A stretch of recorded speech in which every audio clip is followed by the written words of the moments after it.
president nkwana mefi no enti saa niema no Bawumia hu se ehaye wa ban ma nyame adom no onyo opportunity na saa kwan no obesesa no. Number 2, Bawumia say we hu se party for ne Ghana for do na no ye ni something like welfare bi mom ye nyene omodati no mu ye die hu enti Bawumia the welfare database system eno odeba na welfare database system no ye ba eno so ye in consultation with the grassroots ye bodwane saa na party for no any polling station executives ni go ni ye busa o keke who your polling station chairman ewa Asante Achim North edie na wo pe keke si o me de me yensem training me highly experienced entino se mo be mame be 50,000 bi na me de be studio kito na me am start madwuma sa na me pe ni atwere odin atwere polling station ya atwere constituency ni de o request na ede asa no to ochina bi se youth employment agency ene ebe ye ntetiye ama mabunu no no mo sika ede so mu adwumam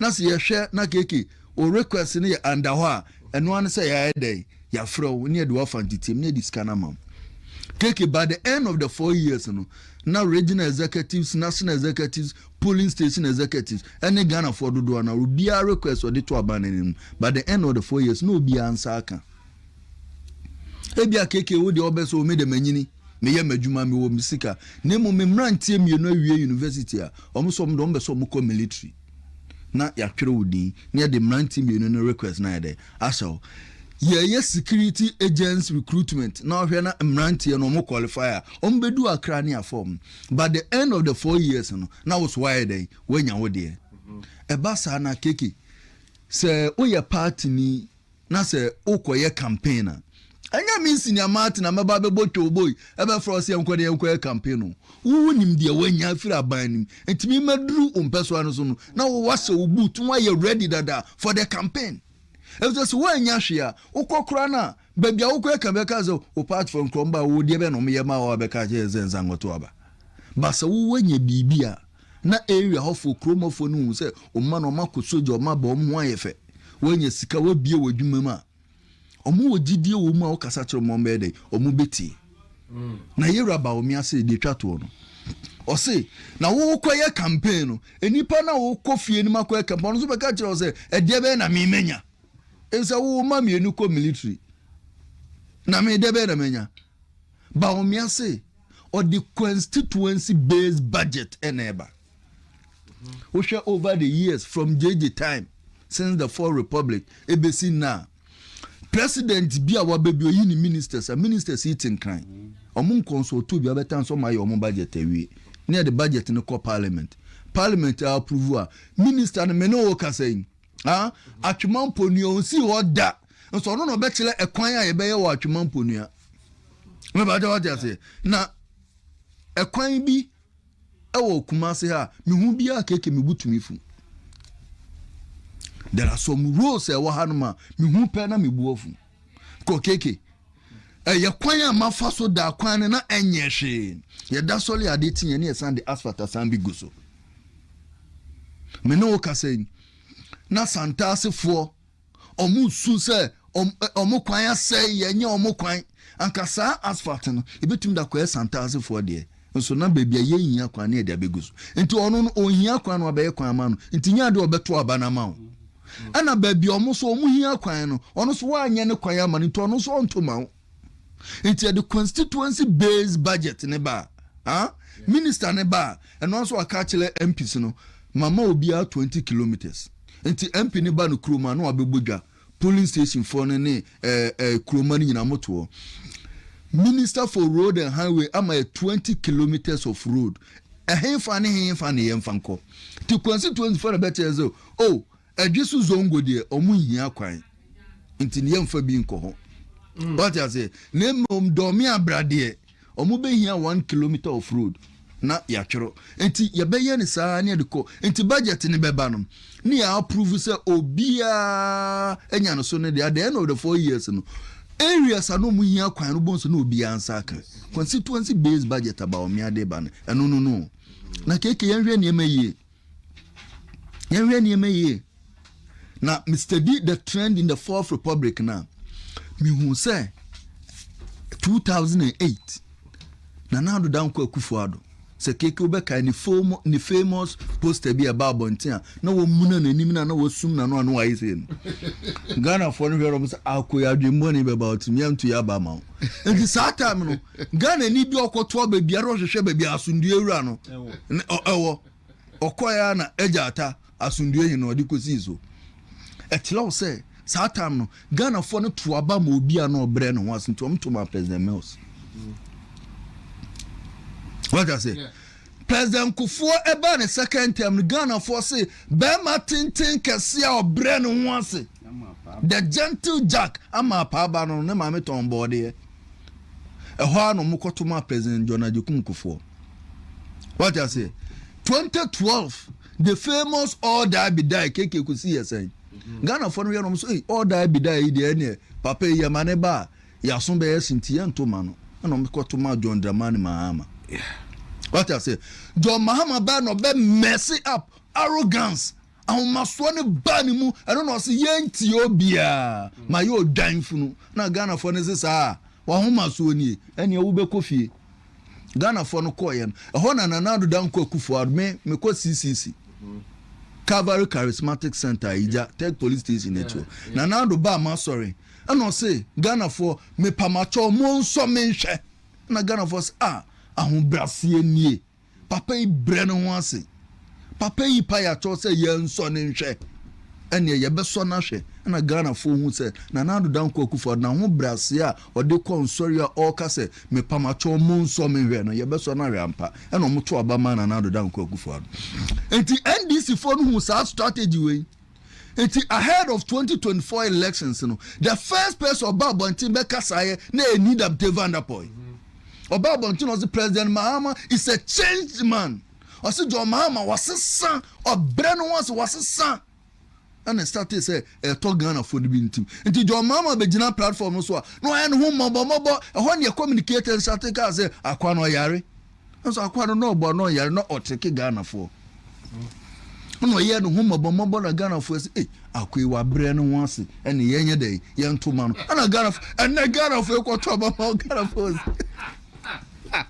Ghana for say ahobrasie eni ho bako hey no be ani dam Vanderpool say wasesa and ayi maburo di o ka shi obi ani dam Vanderpool say wasesa and obi dane ho jakita ni busli otufa wiem ekotia oba ma oba be se ato form ye tie oba o form ene papa on ka shi keke say no ye krokro de John ani ye ne Era Mahama ani ye ne enti sa wo hwe sa de na Ghana for no say ahombrase ni naturally Bawumia de enye John Mahama de ni bi ahombrase ni woni mu enti omo hwe trend na political trend na omo to aba ma obi obre ni ho ase enti definitely de Bawumia ba Ghana for ebe dey omo beto keke misraw aka me last one political trend mami wie no okay, what do you have smell minutes or two? Oh, Kiki, what you about sem now? What your political trend now? Yeah, Papa, the gentle Jack John Ajekum Kufuor, only Jelly Rawlings and a core elections, no. Omoko yeno, and a President Kufuor Lusuye. JJ every na memoni, you know, hand over my President Kufuor. It's on in a corporate. Maybe I what I say. And a buy na President Mills buy. And I'm say President Mills and John Ajekum Kufuor na coalitions no. John Ajekum Kufuor win or handing over Emma President Mills. Nana Addo Dankwa Akufo-Addo only President Mills na koye. It's not a likely say President Mills be handing over ma Nana Addo and a Fofia Anto ata no free. And a John Mahama buy. Nana Addo Dankwa Akufo-Addo and John Mahama na coalitions no. John Mahama we no or handing over Emma Nana Addo Dankwa Akufo-Addo. And a son baby, and a John Mahama sign up here come back. And on Nana Addo Dankwa Akufo-Addo be quite elections. Or Muye Yana Nana Addo 8 years no. Was a handy over Ama John Dramani Mahama. And then in 2024, John Dramani Mahama and Yera Mahmoud Bawumia na quite elections no. John Mahama was 4 years pe. It is also the political trend now. John Mahama wie 2028 na obe handi over ama Dr. Alhaji Muhammadu Bawumia.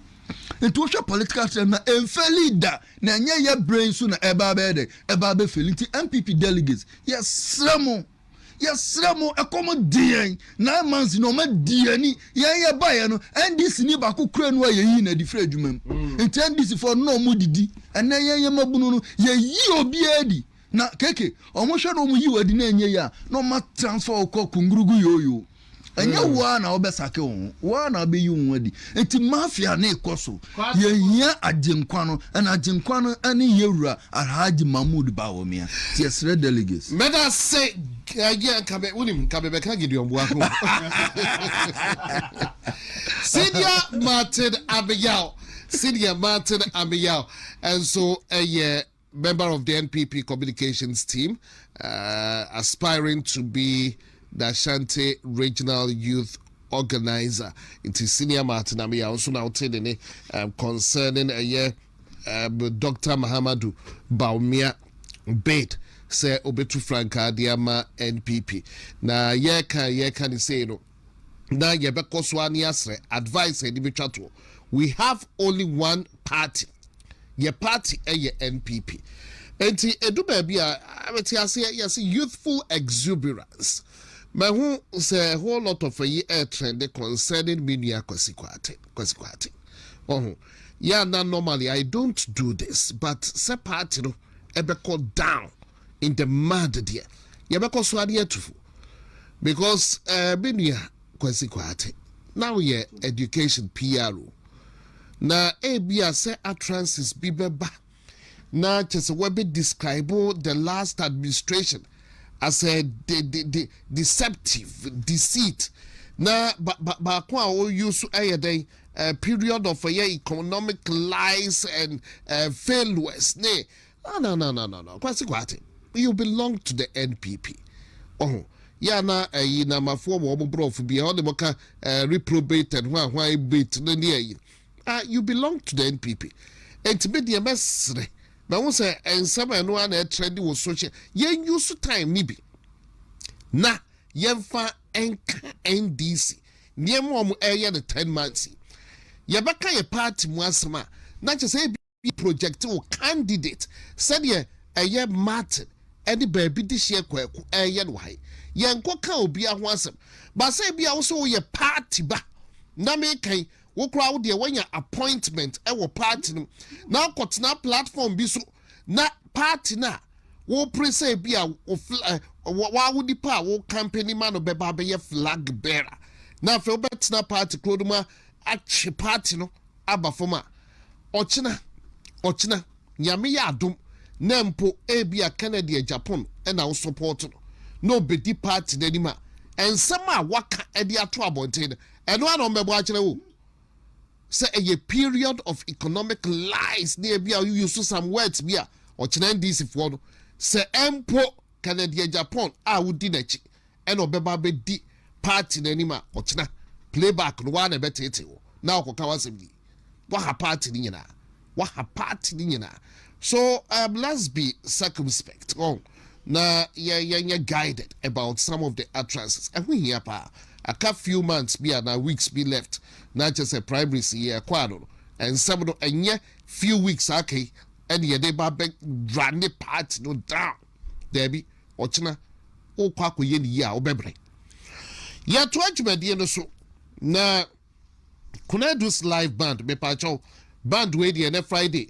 Kona show boy chila kwa the numbers the be good form sis here. Ye Kunedus live band.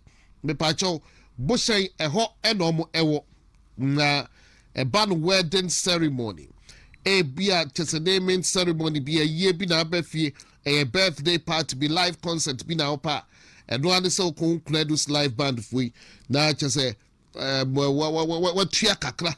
The actual because she say you know for free one buku the anon tema obeshana just a falcon it's Kunedus live band and no and was more vocals and as a vocalist no pedifua a dear dim air tune you made the mom oh and Mranti and Mabawa omo ya de papa utumuse tete voices de yes soprano why alto your bass why didn't never in a mu kama Credus live band from our trophy so nobody is 0246 627 418 0246 627 418 and now to be a friend 0242 119447 0242 119447 and now to be a friend 0243 166342 o from ansuna omo aje so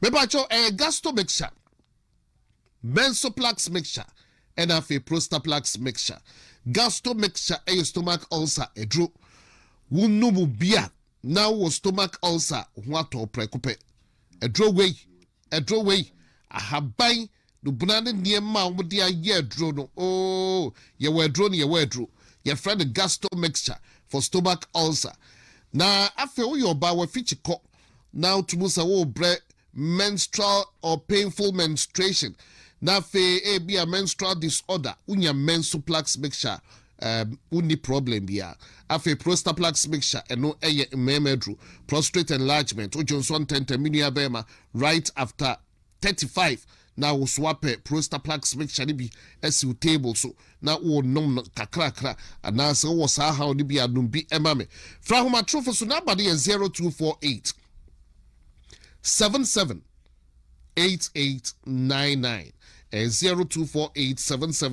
0248778899 uko Mr. Balanchai ewo mruma obi Repatch Ventures ewo Okranshi Draglin and afi Unique Herbal ewo Takwa Edebogo so Ekus Pharmacy ewo Ashama nti ubetumi afre number no so na oni omo atwetwe nkomo Kivo moko show ai koda kope bi akira kwan wo ye nkwan wo ye stew eye Kivo hot pepper pe bi akira kwan fe bigu aduane num fa ye aduane fa mabusua no mundi ombeka se onsado aduane de ye kind ketsi Kivo hot pepper FDA for agiatum it's me pa cho koto Kivo hot pepper ni bia mekuno it comes in different sizes na watodie ope na so de aye aduane ya to adwumade no so ba bi de hye kwaku membra also na ya kwai ebu ne wai na bepese obebo awrem LGBT course of the week LGBT won sebra she be dwafie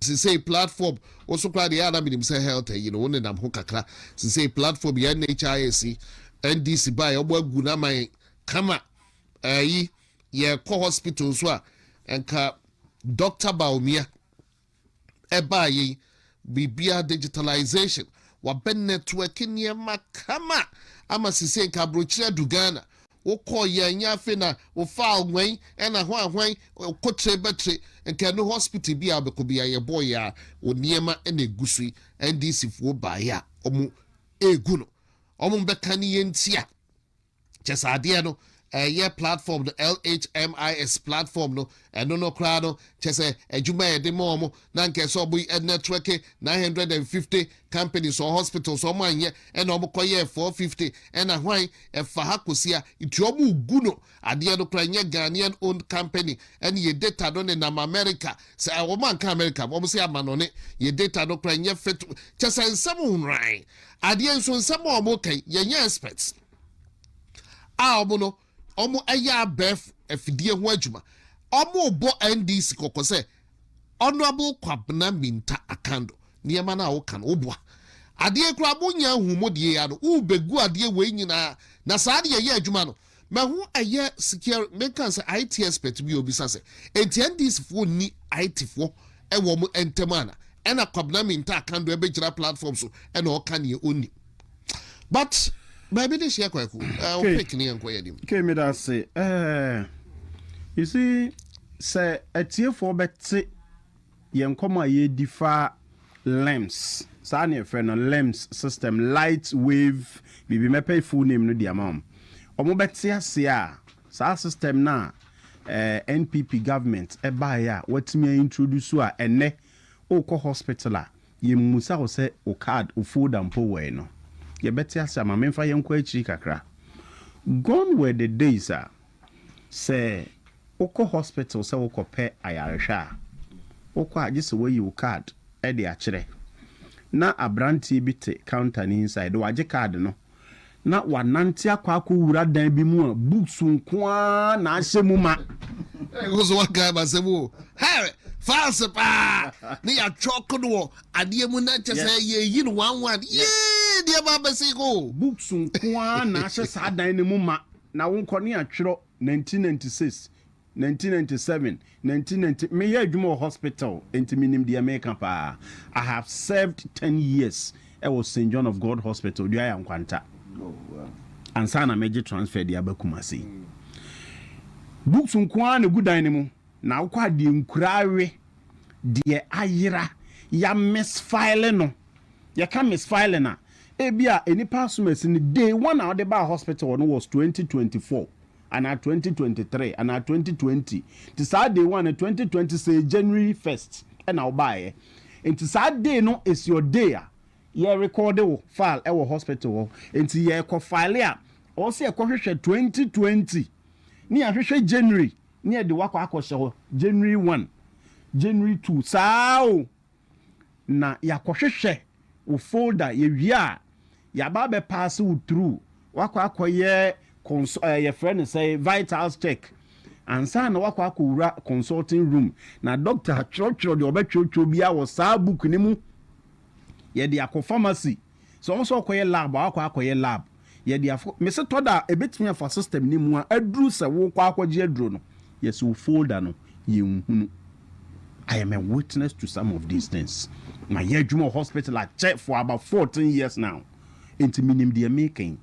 Me se obi timi ba mobroni bi o wa famua ya kohwehwe ne folder tama ye bre de kohwehwe ye e kotwe folder ne ba ye e pass ni turu awurawura mu akọ doctor ho no ma e wosan kokọ gi aduro no ye hu ba bi a folder na fa all because enu pharmacy ho no no se kra de okofa no de akọ akoto de ya serve o munro awie bon se de obeba nso no ma so a no so akọ file ka wo sen ko de gi aduro no straight to filing room ho akọ akodu anipa na anya na aduro sa how we ena na ye nemu se oman ena tipe so daye adwen kese NPP aban e ban nom se dabi this menace can stop, can be a thing of the past e de be ne betimi aye ye tutu kwan ya kokọ kwa amano ne ye hu se de omo health system no erane without these books and folders enti Dr. Bawumia e de na abeye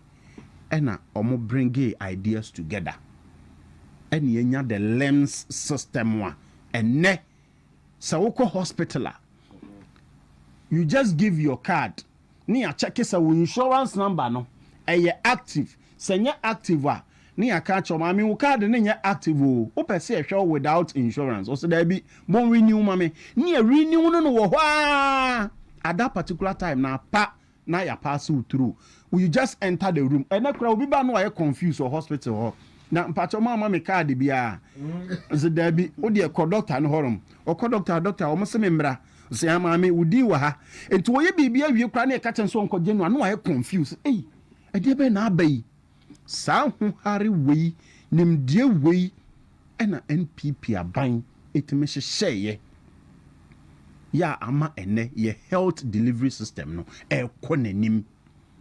For the past 8 years in government, otesa watime wakame ne sa nyoma we bi. You started rolling this LEM system no. I think 2020 or so. Abajuma kama na NDC 4. Time a Dr. Mahmoud Bawumia nam e preach digitization no munam. So they didn't take the pain, they didn't take the time to learn the digitization agenda of Dr. Alhaji Mahmoud Bawumia. Intiene omaye confused. I call it digital confusion under the NDC government. Digital confusion. They do omu hunu tokroni de pania yedai akwa. It started with SHS school placement. Dear Dr. Mahmoud Bawumia timi ye ma boa ye ma ye nya ho idea akra na wie school okunsu fa na koto oti obi awie school o mankranso fa na koto ya asantoa no na ye without any problem except time ani rolling free SHS no ina ehon sensem ye bebrebe no after the years yes I deal without any qualms any problem and anu ya ye kofa ba no mo se yenye o man tie ye di free SHS ho ne o makoto parliament o mo so repie e boy koto ye o mo say ye 419 enne anyina boa eja hito wo mo no o mu hunu se de esi ye no enti amanfo ma e de da bontene e de da tuntum just because of school placement digitization app no wo they were confused, they didn't know how to manage it into wo mo de hihye adum ni adan enne eduru the health delivery system o man ya pomuden ya yare hwehwe system a ye yusu a eboa ye ma apomuden ene ayaresa ekoso ntentem without any problem no enne ye problem all because ye NPP na de bae Dr. Mahmoud Bawumia na ideas ni bia enti moma ye encounter bolem na ye who surface okay ye ni say no NDC ye ni say no who surface you know it is not easy to touch a health delivery system application. It comes with cost, huge amount of money. Okay, so almost we introduce new system. GHIMS was almost the new system. It is another way of stealing wrapped by politics. Oh, that's what the amount for experts. It's another way in this person wrapped by politics. Now, the Oba Bebre, the Oba Besofa is the average Ghanaian. We've paid huge amount of money for this system. A year, Juma, the taxpayers' money. And the LEMS system, deliver efficiently. What ba abemu in less than a year, 10 months. System not to go. Adrenin koye nimdieni ni ho. Dr. Mahmoud Bawumia de no mensia. Okay, but baby this where the mess up power. Chemi be simambe mi no be I think say it will be of interest for yenyina na mama watu. All right. Na where the chairman for AJS Dr. Okuboy na now a former minister of health. The write up be a why makes nonsense of a honorable Kwabena Minta Kando and Sen. Now me take a minute or two the radio.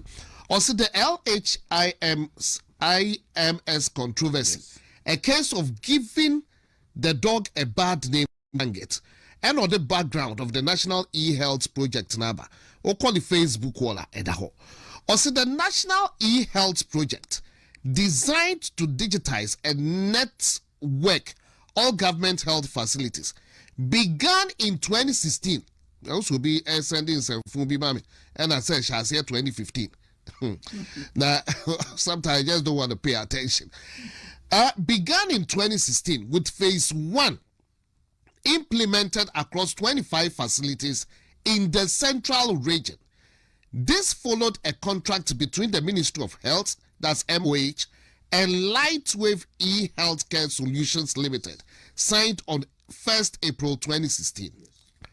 After the success of the pilot, the ministry engaged the Public Procurement Authority, PPA, and the Ministry of Finance in 2018 for a nationwide rollout, that's the phase 2. In July 2018, the PPA approved MOH, that's Ministry of Health, request for a sole source national rollout worth $186.7 million US dollars. The value for money audit done by Ministry of Finance approved 100 million as the acceptable cost of the project, rather than the 186 million approved by the PPA, chaired by the Minister of Health, including the Ghana Health Director General, the MOHIT Directorate, and CEOs of teaching hospitals. Okay, then skip away. Okay, here's it. The approved $100 million scope covered networking of 950 health facilities, training of health staff, over 150,000 workers to date, over 150,000 workers to date, and continuous support and maintenance services.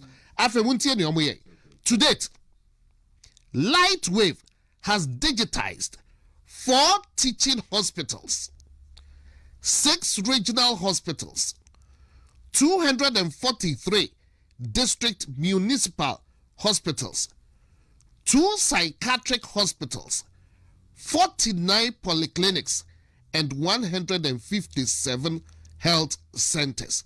Yenye debut. Baby this year. To us well. When you know Beguno, when you know Kwablaminta Kando from nowhere near NDC for so beginning in Adi over the You see, what kind of this is that? Anytime NDC fails, they begin to push blames. Okay. When you can want to know, anytime NDC fails, they begin to push blames. They failed in managing this system and deliver efficient and effective health delivery. And now, almost say, we are going to put all this investment in the gutters and bring a new one. We need the oho. And on a drama in Mahama in NDC 4. I say, don't get the general secretary or Mubenya BBD woman. Oh, yes. The taxpayer is going to be built again. The taxpayer is going to pay again. The average Ghanaian is going to queue again. Look for folders just to get a health delivery. What you say? The average Ghanaian, so the average Ghanaian is now going to pay again. This year, yes, I quack to Sika near the Akosha. And nay, NPP are ye able with health insurance. Yakofa sa up way ba. Okay, Sawoko hospital, Efe Krakwa. But I will say, woman, and ne. Nano me betana hano me receipt beach though. And ne oko hospital, a cow triano. Me say, and can a man NHIS. A man over 2 months now, the national health insurance system is not working. And okay, say Ghana for be 10 year. This is a digital confusion. And this is one Efa say nimdia a war digitalization. A new ma beboama ho hare enipa ho ato ne ntem omo nsua mpew da bi ombenya a paperwork na e kwan na fa so bokro no na the same old way na said they can go their way out of it. Na ye koso atena wo man mu a eye seyi a ye beko yanim ke Ghana fo emre nie aba ye koto ye no, we are going to suffer for it, we are going to pay for it. Tedo kobo e kan this good initiative, this good idea at me digitalizing 6 teaching hospitals. You know what that means? Look at the kind of employment na a create. But then this is there be over 150,000 workers till date. Are they? A young people for the fire and a young pamu munina na young fire young crop. You promise that will be my 3 shifts in one job. Into Kasa Jumai Akwanya Nini. And come on from crop for me 2 groups of a in a mecha home. Nanka 24-hour economy no and run it. Sa system no say a man challenger mo promise 24-hour economy mo fa bi meka ho enti party A kwa first shift kwa second shift beba third shift beba so that the system will begin to work well. Say IT nioma no nso and this for 2 bonkoso nioma nti mo ansua hwe amfa ho akwanya ninie mo nka no kra ne nkere Ghana for na mo bring all hands on deck emrante ne IT no munim omo tiase. Give them a little support. Let's give them a little education. They are there. Ometima about bois amani o makoso. Mobile or more no more manage our system no. Ma you o munyina adi. O more manage lemsi any hu ni o mo. Ma pami o mo. You have called the system to audit. O more audit system no. O munim ho hwe. And for the past 2 months getting to 3 months, system ne nya adwuma. Who are you blaming? This is the leadership. This is leadership problem. All right. A leadership problem.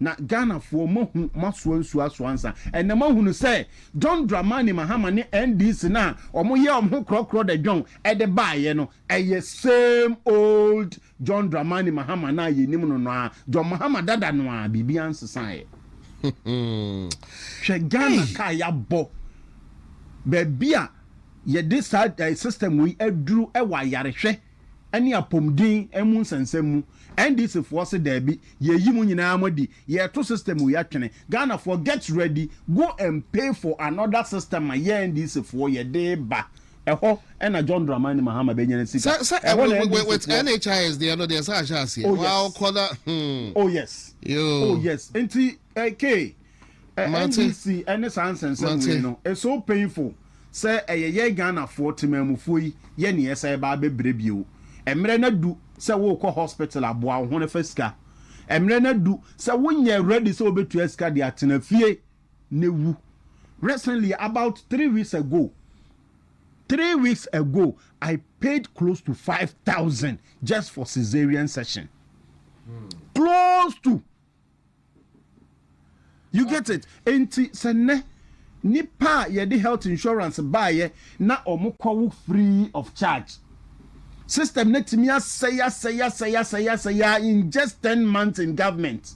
Nothing seems working. Under John Dramani Mahama. Okokan almost say abayin papa ke nanso ye yes kan apomuden abayin papa in John Dramani Mahama. Nanso the system is messing up. This is digital. Baby, this year kwaku medase papa medase. Good to be sikapudio. Mr. Also far Hunjimumbi. Why? And then Friday, you stand a good chance of winning.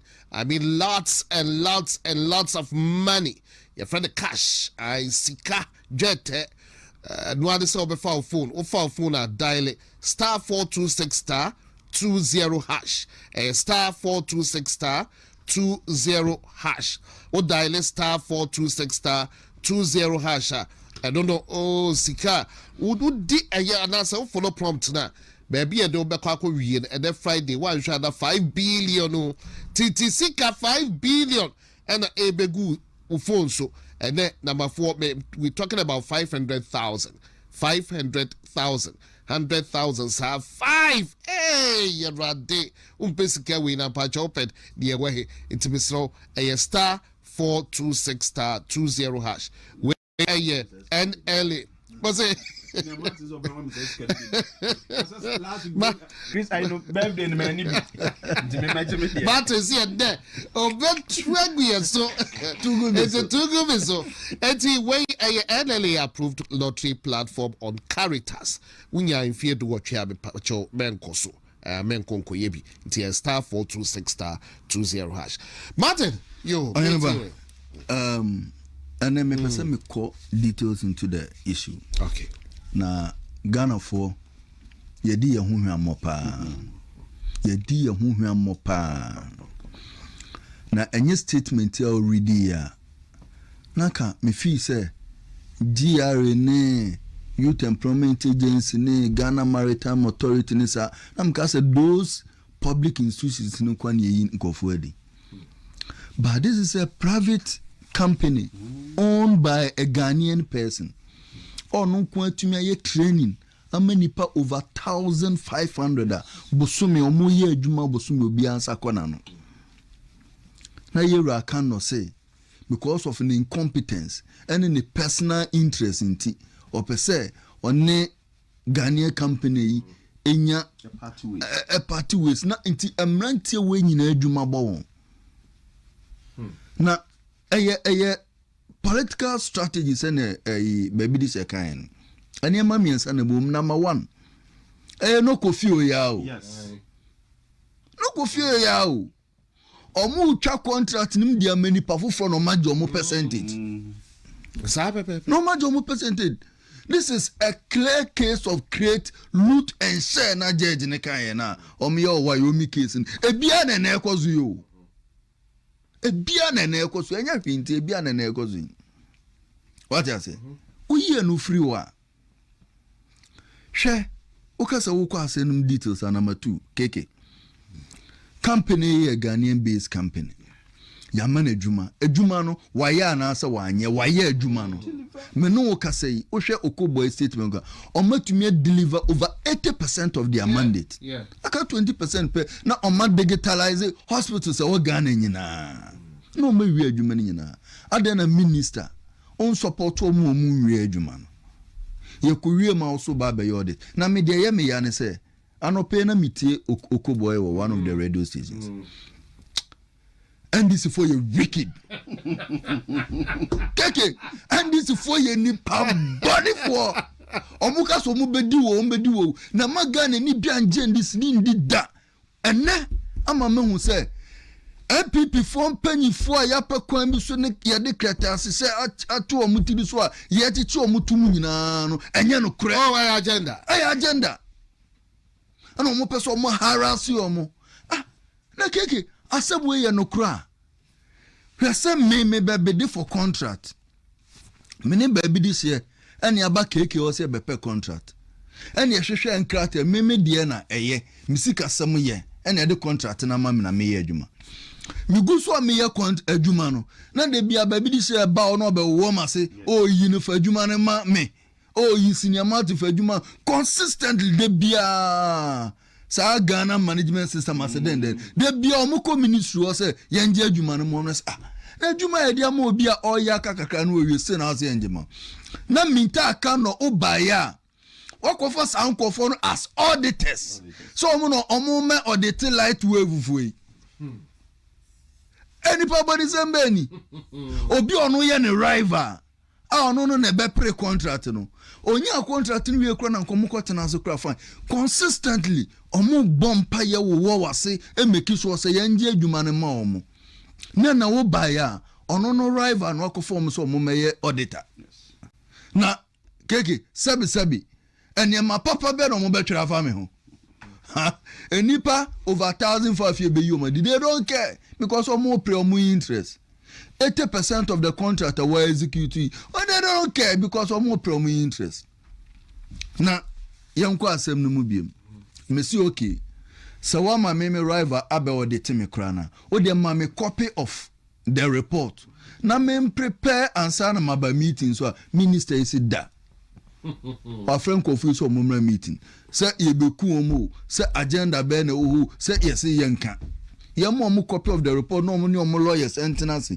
no mo go through say na be betuma respond to issues so yes there be also the report na come attorney general say on advice so na attorney general enfa advice ne maya upon advice be na wo pesa wo de cancel contract I don't mean to say no keke enipa na wo si on tufu ne hu se ne wo besa ya ade no onfa afutuo ne mai enti afutuo be na wunya ya na se no be e procedure bi keke kama be dia kwa attorney general ba me ya no so de me enti attorney general ho na wo de ade no ko de kwa agwede and moreover say all the document come attorney general does it mean say won't me fa mama ana I was all the mama na mezumi rem na wa friend Kofu ese Kofu emra meeting na wo twantro company no kra no che se kwan bi obefa so obetwa ntro a ode betete no ho bia no also ye na enye me wonwa kwa me na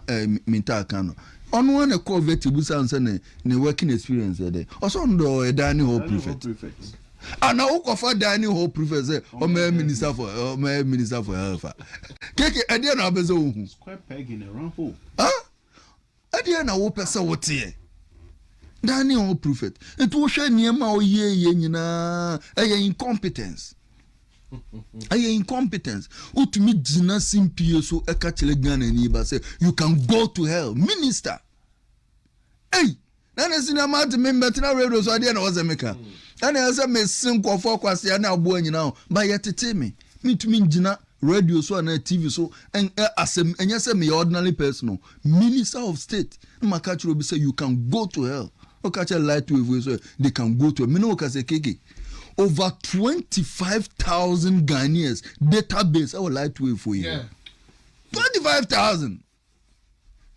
more because they have contract with the government of Ghana now we catch almost some for database bra make us say bi kura no musika ni bia kem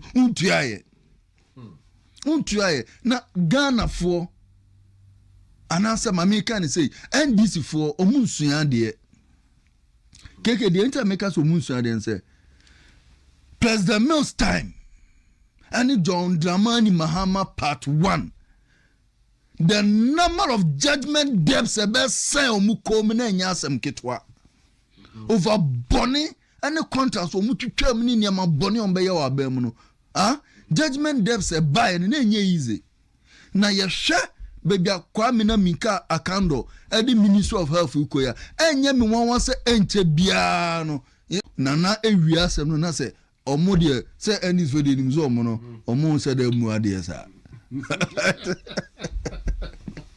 edi for prime A and for prime B I'm not so perform say they are going to court and the judgment debt since we ma e ba no over contracts or move between proper contracts aya ye due diligence aya award contracts and it's for ebe cancel no enya asem ketwa nti oman no de bia na ye de oman no ekoyechi de bia na de oman no 150,000 health workers na de 450 plus facilities their network. Yes. We say out of the blues we jump here say for na keke.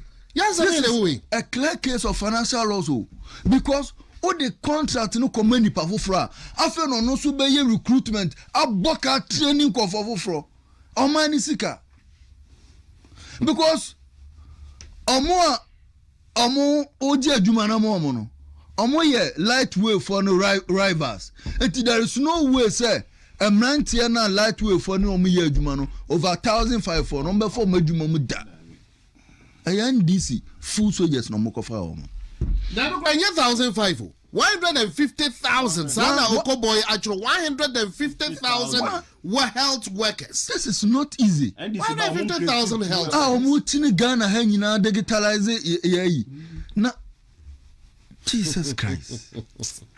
NDC for di bone. Now so NDC for di bone. Your friends Pranda. Almost said that bar no more be a press conference. No more case goofy. Just for Ghana food. I deal with no more yes, he come with the now for much and I know more for Omo sad all sectors. Propaganda. Omo propaganda ye. Ye ka propaganda pa and this for me you good. And you know, omudi can ba media nim, no ma be persecute too. Omaka say we why say we this ka say na Ghana phone nyina ma adwene ko na omudi ade ne nam chen. De bia omo strategy no. Enu ntina keke ya me ya say internal elections e delay your time. Because he say SML the no so say call down. Oh, he say President Mahama directing say at the omo entwam. It is say yentwam ye kan ya yentwam. Yan konga. President na mu asi yan cancel contractor. Esi da na minister no onye bi. Eti the incompetent John Dramani Mahama ono na wo ya nyafufuro. Ayo ono na gusu the incompetent John Dramani Mahama ono na gusu. Ono also na de Daniel prophet yaba. Eti keke what are we expecting? Incompetence na na be expecting. Instead of say omo be concentrate na agenda 11 keke omo de omo budget but agenda 11 it is our hospitals ni na ekanwuram ehon na also omo do concentration echo no omo make sure say district bi a wo Ghana e bi anya hospital omo make sure say regional capital bi a wo Ghana e bi anya regional hospital omo make sure say sa den beba na emabu na omo wie health institutions obi a wo mu omo wie 2024-25 omo wie ya kan say 2023-2022 mini akofi e wo bantmo tie ono krado wie 2021 some bring in antifia under the wisdom of Nanado Danko Kufuor the euro ko boy no no omo pese omo si na district bia nya hospital makomako 111 sene be ya sa backlog of nurses na de bi omo wie school hospital ye form nyina adwuma bom na obi anya adwuma ene wa ma agenda 111 ni nyina kanwuram emabu ni nya adwuma nye na kakra so a emabu ni tin hospital sa kakra ya wo Ghana akwa digitalize folders no mensa akoma no ene wo se o cancel no so na mabu over 150,000 omo so akwa akotini fi no madwuma abo mo nti NDC for monwene Ghana for NDC for ba bambia de bia politics bibia o me de politics keke so beka ya 2016 answer na na Nana Danko Akufo-Addo ba health insurance near the car over 1.2 billion. Yeah. A car na health insurance now go. And health insurance here na Nana Danko Akufo-Addo betu to kay say mukina ye de yare do na account. And they say go baby this year can want them or you expert or hospital or adwuma. And na insurance here sounds so good na keke dia ema no book kese akra na say omo de bibia ba say friend Mahama Care. Na wo de Mahama Care ba sanka ye de emfa ho kopa uzika na Mahama Care. And now ma create percentage I think so 20% of the health insurance fund no and omu ye free ade mu gu no sika kakra so ayede ye no so mo say yi mu 20% some de koye Mahama Care Mahama won chendi omo di kodua Mahama Care na oma che no masanso adi ye be wie no Mahama Care na nya adwuma ye be wie no health insurance ye be gu no and they say cash and carry system no keke asaba o cash and carry system na samba and na wonni sika de be course to travel bewu wonni na okọ self medication na ise fi so keke no so another problem enti Ghana for ahụ kire ba omo ye dollar no de keke dollar na esa ko and esa anya na ibiem o na dollar ye de kra dollar adanko da businessman kra dollar adanko da do safo enipa bonifo omo no mo se Russia Ukraine war no amampo anya economy ni bibia na yes speaker oh yeah you have the task force hey and this for troni hey tro omo ba be try and the speaker nanti okura ya ode wo na wo so go say Russia Ukraine war. Ya said task force be the account. Okosiesie. Yo yate.